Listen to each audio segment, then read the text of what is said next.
So this is finishing up chapter 20 notes and just finishing up with some more discussion of electrolysis and how you can use it for many different applications. This is used in a lot of different industries. One is cell phones, a way to kind of coat outside of the cell phone or pieces of metal within the cell phone. So if I have a mixture of ions, so let's say I had copper, zinc, and silver all in a solution. It all got mixed together. And I want a way to extract those metals. So again, this could be used in many different industries, depending upon the process that you have.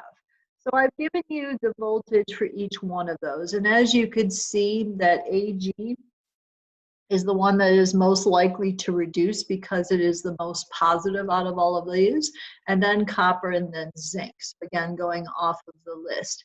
So on the AP test, they're not going to give you the reduction potential table. So they might give you the actual numbers and then ask you to explain a question like this. So which metal would plate out first, second, and third in this situation? So again, if I put two electrodes into that solution, again, something inert that wouldn't react, I would see that the Ag would plate out first, then copper, then the zinc. And again, that's based off of the voltages and what they normally would want to do. Now, you might also consider the fact that Ag is also only gaining one electron, but really the order of things has to do with which one is most likely to reduce. So we're going to do some math with this, and for this, I suggest you watch the video on copper plating a key to kind of see what this setup is. And you may want to pull out your formula sheet again because it does have a formula on here. Again, I want to point out volts over here for joules per coulomb that are going to be helpful for this discussion. So a piece of copper is placed in copper 2 sulfate solution. So in the video, you're putting a key into there. And you're putting a current through it. So it's 10 amps. Again, if you have some physics background, you might know what an amp is. I will define it for you. Is run through the copper for 30 minutes. How much copper will plate out? So again, you could mass the copper before and after and see how much that you plated out. So 1 amp is equal to 1 coulomb per second. That's really what this unit stands for. So on your formula sheet, they have the formula I is equal to Q over T, okay, Q over T. So again, I is current, okay, in amps.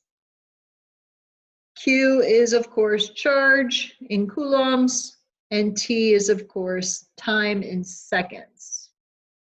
All right, so that's how your formula sheet writes this, so just so you have the same idea.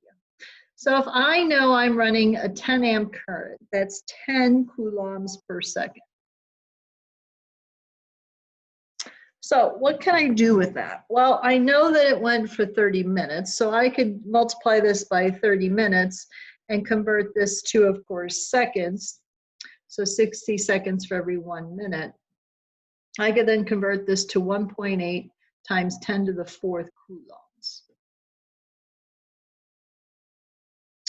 Well, what do I know about a coulomb that will help me out? Well, I know that a coulomb is equal to 1 mole of an electron, so I got that idea there. So I could take 1.8 times 10 to the 4th coulomb and multiply it by 1 mole of electrons is equal to 96,485 coulombs of charge. And I will get 0.19 moles of electrons. Well, let's go back to the copper 2 sulfate solution. Okay, in there you have copper 2 and you have sulfate ions. That's what you have floating around in there. Well, the one we are looking at is the copper is gaining the 2 electrons to become copper solid. That's what we want to know, is how much copper will plate out. So if I look at copper sulfate. Now, if this was copper 1 sulfate, it would be Cu2SO4. This would be 1 electron here.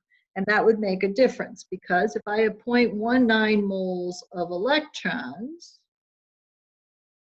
for every 1 mole of copper, I'm talking about displacing 2 electrons. So again, this is where you have to know what the formula of that solution is in order for you to figure out how much copper you would get out. So this comes out to be 0.093 moles of copper. Well, easy enough, 0.093 moles of copper times its molar mass, which is about 63.5 grams for every mole. I get about 5.9 grams of copper plated out after 30 minutes. So this is just another type of calculation. Again, just understand it according to, you have to be given how much amps you're putting it in there and how much time, or you have to be given the grams and work backwards for these types of problems. But again, it's something else that you could kind of equate to, you know, a stoichiometry type idea along with the electrochem.